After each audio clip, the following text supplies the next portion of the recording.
easier. I think you have to press the like record to the cloud thing. So it's gonna don't worry about right now because it'll probably save it as an MP4 file, so you can just the first part of it until you start speaking. So you can leave it if you want. Cool. All right, everybody, welcome to our assistive tech workshop. It's me, Troy Guidon, coordinator in the Office of Student Accessibility here at QU, and Maddie Chase. Did I say that right? Chassis. Maddie Chassis. I'm sorry. She's recently started working with us. What's your exact role, Maddie? Doing a variety of things, including helping with exam coordinator and helping with some administrative clerical stuff, and more than that, actually, helping the support the coordinators and everyone here at OSA. So we're happy to have Maddie. I'm going to do the first third of this presentation talking about speech to text, but generally we're just going to be talking about different ways to support students with their work with different assistive technology. So moving on to slide 2, this is just an overview of what I'm going to be talking about. I'm going to these speech to text softwares. I'm going to talk about Natural Reader, Speechify, OneNote, and Word, and just give people just kind of an introduction. I have some videos to show people to just get for all the visual learners out there to get a feel for what these programs look like. This is just some highlights of Natural Reader, some pricing on the left-hand side, and just a couple bullet points on the right-hand side. One thing I'd like to highlight is just that the Natural Reader has like dyslexia font and also word-by-word highlighting. A lot of the programs do have this. So if students or any coordinators see a program that either doesn't have it or they're not sure how to get to it, there are programs, a lot of programs out there that will do highlighting, which a lot of times can help students with focus or students with dyslexia follow along with reading. So in fact, I'll show a video where they do sort of syllable breakdown as well. We'll get to that. The next slide just shows like the free versus the paid versions of Natural Reader. And I believe that it actually has like 4 breakdowns of different like levels of what you pay for and what you get. But these are just some highlights of what you can get with the free version versus what you can get added on with the paid version. One of the things the paid version does have that I'd like to highlight is this optical character recognition. This is just something that can convert scanned documents into machine readable PDFs. This could be a helpful thing if you don't have like a digital version of something that you want to make speech to text. And several of these, I think Speechify also has that, and that'll be demonstrated in the video as well. Here are the 4 levels of the Natural Reader: the free plan, premium EDU plan, plus and plus EDU plan, and the pro plan. There are a lot of different types of features people can have. I think the free plan, one of the best highlights here is that you get unlimited use with the free voices. A lot of times the paid plans do have like the better voices that you can have access to. So these are just some of the highlights people can take a look at when they get a chance. And we're going to move on to a video. I'm going to show 3 parts of this video. The first one is just to get a feel for how it looks and how it reacts. And then some of the other like more interesting features. So I'm just going to move to second 15. We'll start with 13. We're going to watch from 15 to around second 40. Hopefully the volume works here. And students. Natural Reader EDU gives students access to all of our next generation online text-to-speech products. This includes our mobile application, Chrome extension, and our online reader that you can see behind me now. Let's see just how easy it is to get started with Natural Reader and upload a PDF.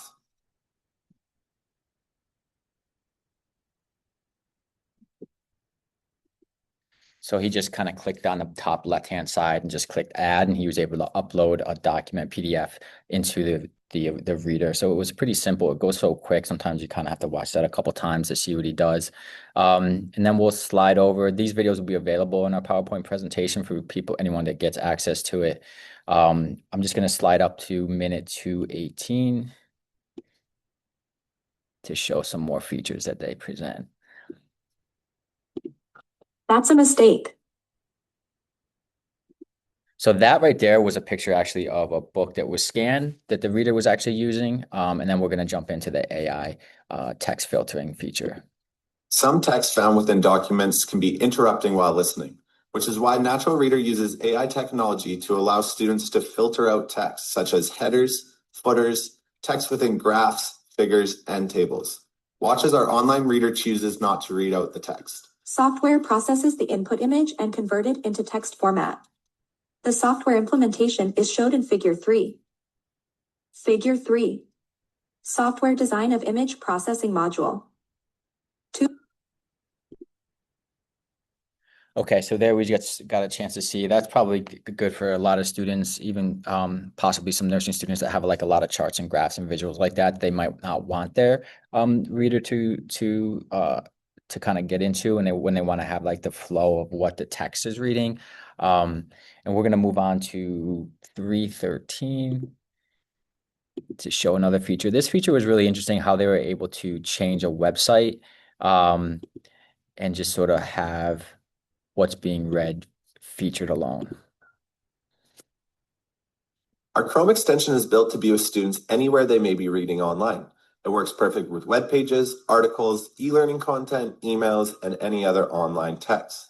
One feature that I love for students is the immersive reader function, which removes any distractions from the screen and only extracts the text, making it easy to focus on the content at hand.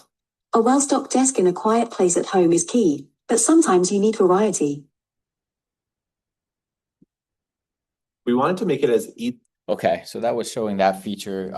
Pretty cool feature that they have for the web pages. We're going to move on to the next one. So that video will be available in full for anyone that gets access to this PowerPoint. We're going to move on to Speechify. This pricing is on the left-hand side and some highlights down here. They also have the scanner where you can convert scanned documents into machine-readable PDFs as well. Some other highlights. They also have a free version versus a paid version. They offer a Snoop Dogg voice for any Snoop Dogg fans out there. And they also allow you, one of the features they have is with the paid versions is you could listen like to up to, at 5 times faster speed. So this can help people that want to get through work quicker. They have a highlight on the website. They said that they can kind of cut reading time in half with that feature. And we're going to move on and show a quick video. It's going to be just a couple minutes of some of the Speechify applications. This is going to be on the phone app. They move pretty quick in this video and show a lot of different ways you can use this app. And I'll let this play. Here is how to use Speechify. Once you've made sure your app is updated to the newest version, go ahead and open it up. The first way to convert your text into audio is through scanning a picture. You have the option to scan 1 page or 2 pages at a time. Just hover the camera over each page and it will snap a photo automatically. Once you're done scanning all of your pages, you can crop out any footers or headers that are not needed. You can apply the crop to as many pages as you'd like. You also have the option to add more photos, crop weirdly sized texts, and if you're scanning textbooks, you can even crop the columns to fit. You have more options on the bottom right to rename, retake photos, delete pages, or reset your edits. You can skip through the pictures to make sure everything is cropped properly. Then click Save and Listen. When listening to text on Speechify, you can control the speed on the bottom right to boost productivity. And choose from a variety of human-sounding voices on the bottom left. Click up here to change the text from scan to reader form. And click here to get an AI summary. It turned my 2-page file into 1 paragraph. On the top right, you will have a variety of options, such as renaming your file. You also have the option to download your files so you can listen to it even when you're offline or in airplane mode. You can also summarize your document through here and even skip content that is in headers, footers, parentheses, and so on. If you turn your ambient sound on, you can listen to music in the background of your text being read out loud. Here, you can edit the text however you'd like. And lastly, you can change the appearance from light to dark, make the text as big or small as you'd like, and choose your favorite font. The next way to convert your text into audio is through copying and pasting text. Simply copy the text you'd like to listen to and click Paste. Next, you can paste a website link by going to the website that you'd like to listen to and paste the link in the box. Okay, we're gonna pause it right there. It moves pretty quick, but shows a lot of different features that they do have, as obviously a lot of things that students are gonna want to have access to read will come in different forms. And there's different ways to get access to however that material is presented to them. So that was just a quick show of the phone app for Speechify. We're gonna move on to the immersive reader for OneNote and Word. I believe both of these come with the 365 subscription. It comes in totally free once you have access to that. It has integrated text to speech and note taking or doc editing. Just a couple features here. The video that we're going to show again is really going to show and highlight kind of the syllable breakdown as well as the highlighting feature and a couple other things as well. It's really interesting the way they do it. A lot of these are overlapped between the features between the Natural Reader, Speechify, OneNote, and Word. Some of these videos are just highlighting different things for different ones, but a lot of these features will overlap. And I guess it's just good to be aware of what features are out there in case you're looking for it, and whatever you're using might maybe that if that doesn't have what you're looking for, another one might. So it might be good for students to try like all the free versions of these before they pay for a subscription if they're looking for a specific feature. So we're going to go ahead and watch just two sections of this video on the immersive reader. I'll be demoing the Immersive Reader, which is built in and free and part of many Office apps. I'm going to launch Word for Web right here. Now I'm in the free version of Word, and I'm going to go to the View menu, and I'm going to click Immersive Reader. Now I'm in the Immersive Reader, and what we did was we took the latest science and research around reading, and we focused inclusively to help solve all sorts of challenges around reading. So first off, let's make this full screen. In the upper right, I'll click here. Now at the bottom, you're going to see a play button, and when I click play, you're going to see text to speech. The study of Earth's landforms is called physical geography. Now that's a high-grade neural text-to-speech voice, and also text-to-speech is now built into Word along with word and line highlighting, which is a proven technique for some people to help with focus and comprehension. I can click voice settings at the bottom and make it faster or slower voice, and I can choose male or female voice. I can also change the way the page looks. So when I click on the AA in the upper right, I've got some options. So we know for some people who experience visual crowding, if I click increase spacing, this can reduce visual crowding for some people. I can change the background colors of the themes. So many people don't like to read with a white or a black background. I've got many options to choose from, and these are tuned for accessibility. So I can choose a color theme that works for me. I chose Comic Sans. This is designed for younger readers. Many students prefer the way the A and the G are written, and that's how younger children are taught to write. I can make the text size much bigger if I scroll up here. So think about short line mode, or think about English language learners, or think about students with vision impairments. It's really easy to customize the way that the page looks. Now, next up, I'm going to click on grammar options. And we know there's a very common technique breaking words into syllables, and I'll clap my hands like this. Syllables.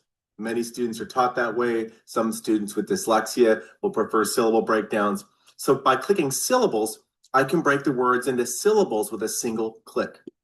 Okay, and we're going to jump to 231 to see some more features here.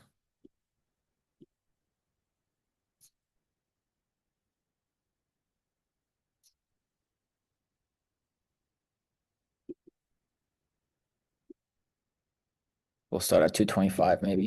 And it's easy for me to do. Next up, I'm going to make the background color blue, and I'm going to go to reading preferences and choose line focus. Now let's think about students with ADHD, or maybe students with cerebral palsy, students with dyslexia. This is like a reading ruler, like an overlay. And see how I can scroll up and down with these arrows? I can read it out loud. Glaciers or rivers. Landforms are sometimes called physical features. So it's really easy to customize. And I can choose 1 line or 3 lines or 5 lines. It's really easy to customize in a way that works best for me. I can click on a word and get a picture. So we call this picture dictionary. Earth. Okay, we'll pause right there. So just show some more of the features and the different elements that this I think this immersive reader option has for students. And I think with that, I'm gonna pass it over to Maddie.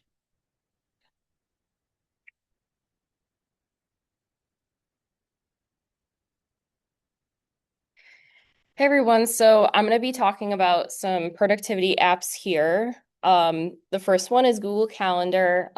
Most people are probably familiar with this. So tried and true, no frills calendar. To me, it gets the job done. I personally use Google Calendar. I really like being able to color code by different types of events. So I have like green for my classes, blue for personal appointments, red for work, etc.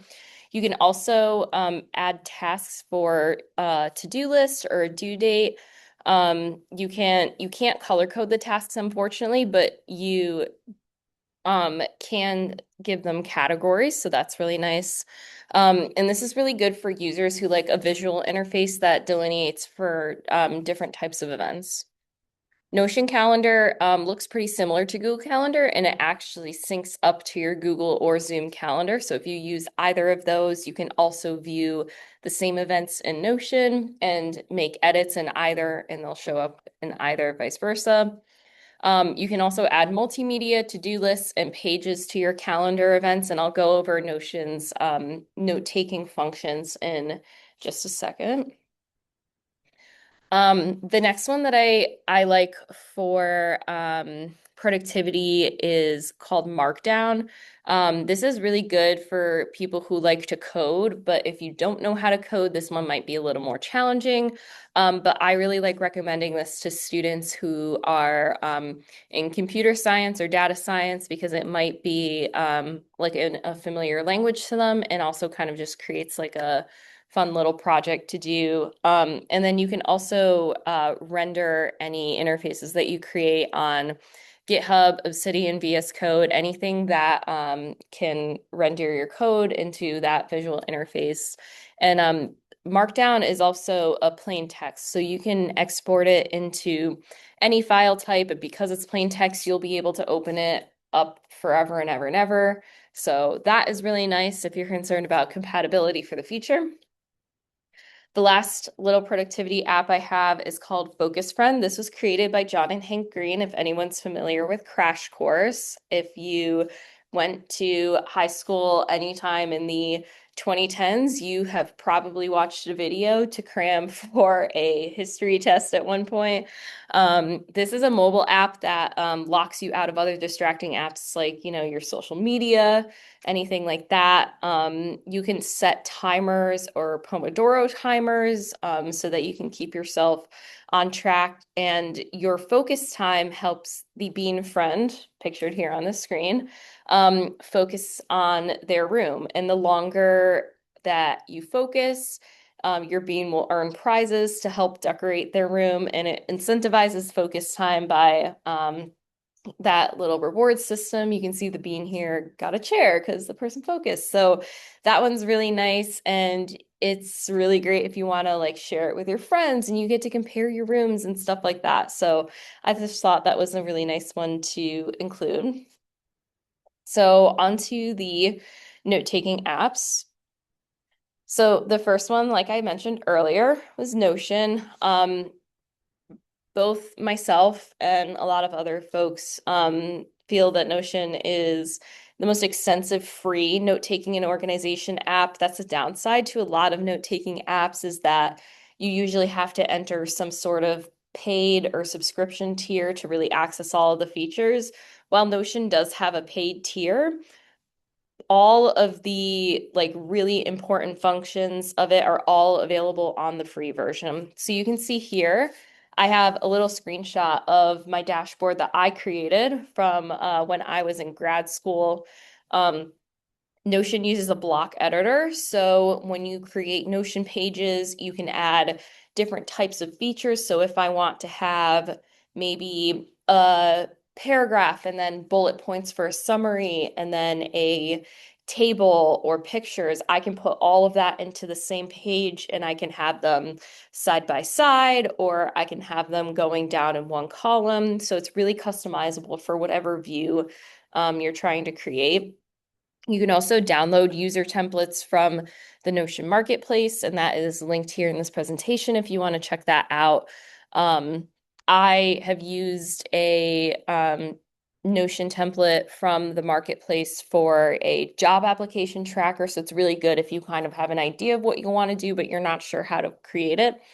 On my dashboard, I also had the table with all of my assignments for the semester. And in addition to that table view, I can also view it as a calendar, and then I can put links in that calendar to the actual assignments themselves, whether that be a page with my notes for the assignment or the actual Word doc PDF itself.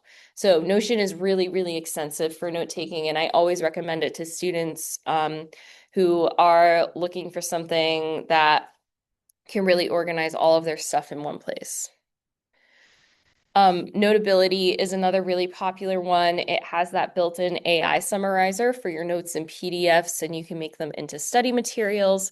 It also has the speech to text function, which is really helpful for students who maybe have trouble paying attention in class or need to re-listen to their notes. The speech to text is only available on the Plus subscription, and then the real-time transcription, you have to have the Pro subscription. But that audio transcription on the Plus subscription for $20 a year is definitely worth it for a lot of students who are looking for those notes to be transcribed for them. And it can also do the real-time summarization in that Pro subscription.